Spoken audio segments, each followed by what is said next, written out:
नमस्कार दोस्तों, मेरे चैनल वंदना सिंह ऑफिशियल में आप सभी का स्वागत है। दोस्तों, आज हम करवा चौथ की बात करेंगे। करवा चौथ कार्तिक मास की चतुर्थी तिथि को रखा जाता है। इस साल 1 नवंबर को करवा चौथ का व्रत रखा जाएगा। यह व्रत सुहागिन महिलाएं अपने पति की दीर्घायु के लिए रखती हैं। दोस्तों, ये व्रत काफी कठिन माना जाता है और निराजल रहना पड़ता है पूरे दिन और शाम को चांद देखने के बाद ही पूजा करके जल पीते हैं।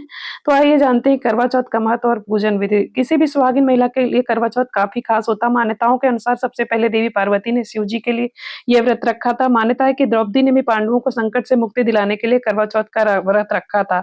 करवा चौथ का व्रत विवाह के 16 या 17 सालों तक करना अनिवार्य होता है। बाद में आप चाहें तो कुछ खा पी के व्रत रख सकते हैं।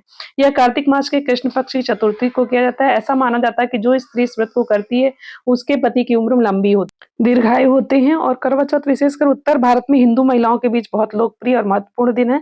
करवा चौथ मुख्य रूप से राजस्थान, उत्तर प्रदेश, पंजाब, हरियाणा, मध्य प्रदेश, दिल्ली और एनसीआर और हिमाचल प्रदेश जैसे राज्यों में मुख्य रूप से मनाया जाता है। ये व्रत सुहागिन महिला को अपने पति की लंबाई व खुशहाली के लिए रखती है। उनका गृहस्थ जीवन अच्छा होता है, पति की सेहत अच्छी रहती है।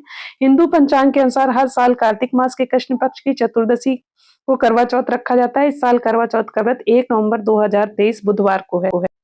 31 अक्टूबर को चतुर्थी तिथि रात 9:30 से प्रारंभ होगी और 1 नवंबर को रात 9:19 तक रहेगी, तो उससे पहले ही पूजा कर लें। करवा चौथ व्रत में भगवान शिव, माता पार्वती, कार्तिकेय और भगवान गणेश की विधि-विधान के साथ पूजा की जाती है और रात में चंद्र निकलने के बाद चंद्र को दर्शन और उनके अर्घ्य देने के बाद व्रत खोला जाता है। मान्यता है कि इस दिन विधिवत पूजा करने से अखंड सौभाग्य की प्राप्ति होती है। इस दिन मिट्टी के करवे लिए जाते हैं और उनसे उनकी उनमें जल भर के उनसे अर्घ्य दिया जाता है। ये मिट्टी के करवे टोटीदार होने चाहिए जिससे कि हम जल का अर्घ्य चंद्रमा को दे सकें। तो इसके साथ ही कहीं-कहीं 2 करवे लिए जाते हैं मिट्टी के और कहीं-कहीं धातु के करवे जो शादी के बाद मायके से आते हैं, जो पीतल और या शक्कर के होते हैं, चीनी के या फिर जो है तांबे के होते हैं या फिर जो है चांदी और सोने के भी दिए जाते हैं। तो जैसा जिसके पास है, वो एक करवा वो हमेशा उस करवे को अपने पूजा स्थान में रख के और मिट्टी के करवे के साथ पूजा करती हैं। साथ में चलनी होता है जिससे चाँद देखा जाता है। पूजा की सामग्री में गेहूँ या चावल, अनाज, फल, 16 श्रृंगार का सामान, कपड़े, साड़ी है और सिंदूर है, सुहाग का जितना सारा सामान है वो, उसके साथ ही दीप, धूप और नैवेद्य, गणपति जी की एक मूर्ति भी होनी चाहिए जो कि हम करवा के साथ ही स्थापित करते हैं, जो कि हमारी पूजा पाठ में जो विघ्न बाधा है उसे दूर करते हैं। और स्त्रियाँ अपना 16 श्रृंगार करती हैं जिसमें मेहंदी आदि 1 दिन पहले ही लगा लेती हैं।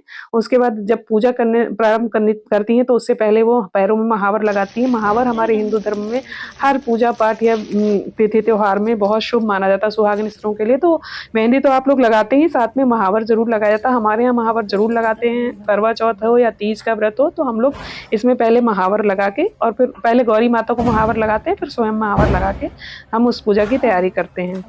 तो पूजा में करवा, एक करवा जो हमारा तांबे का है या चांदी सोने का या फिर किसी भी धातु का है, उसमें हम जो है ड्राई फ्रूट्स या मीठे किसी-किसी के यहाँ पुए वगैरह भरे जाते हैं, बतासे वगैरह डाल के भर देते हैं और एक करवा जो है मिट्टी का जो होता है उसमें हम जल भर के रखते हैं और उसकी जो टोटी है उसमें सीक लगा के रखते हैं। कहीं-कहीं उसमें रुई डाल के बंद कर दिया जाता है, पर हमारे यहाँ सीक लगाया जाता है तो हम लोग सीक ही लगा के उसको रखते हैं, जो कि बाज़ार में आसानी से मिल जाती हैं सीकें करवा चौथ की।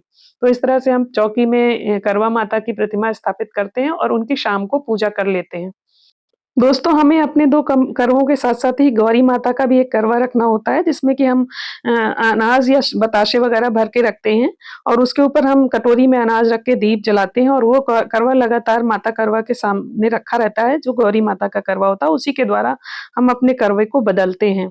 और अगर घर में देवरानी, जेठानी आदि या अन्य लोगों के साथ हम पूजा कर रहे हैं, तो उनके साथ भी करवा बदल लेते हैं, पर सास के साथ अपना करवा नहीं बदला जाता है, तो हम लोग तो मैं और मेरी माताजी हैं, तो हम लोग अपना करवा गौरी माता के साथ बदलते हैं। गौरी माता को और गणेश जी को और जितने भी देवी-देवता वहाँ पर उस प्रतिमा में स्थापित हैं, उन सभी को चंदन का टीका रोली का टीका लगाते हैं और उनको पुष्प आदि अर्पित करके उन्हें नैवेद्य अर्पित करते हैं।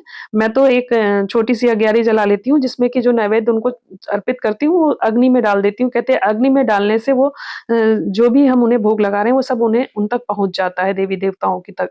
उसके बाद जब पूजा समाप्त हो जाती है, करवा चौथ की नीचे हम पूजा मंदिर में करते हैं, कुछ लोग कहीं और स्थान में करते हैं, तो जहाँ भी नीचे पूजा करते हैं, उसके बाद हम ऊपर जाते हैं और चंद्रमा के दर्शन करते हैं शाम के टाइम।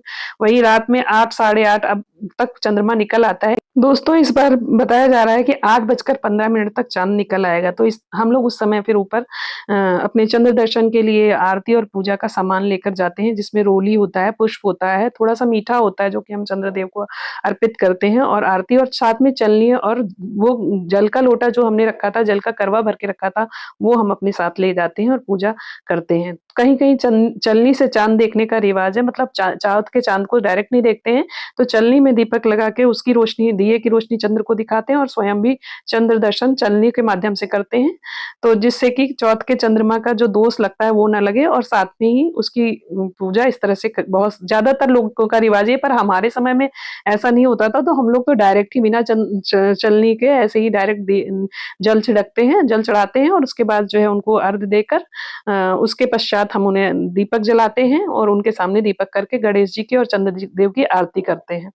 इस तरह से हमारा व्रत संपूर्ण होता है। उसके बाद अपने पति को टीका करके उन्हें जल वगैरह वो पिलाते हैं और हम भी जल पीते हैं और वो भी पीते हैं, हम लोग मीठा खाते हैं। उस तरह से हम उनके सुख सौभाग्य की आशा करते हैं और करवा चौथ माता से प्रार्थना करते हैं। तो दोस्तों आप सभी को इस व्रत की हार्दिक शुभकामनाएँ। अब अगर आपको ये जानकारी अच्छी लगी तो लाइक करिएगा, शेयर करिएगा और मेरे चैनल को सब्सक्राइब करिएगा।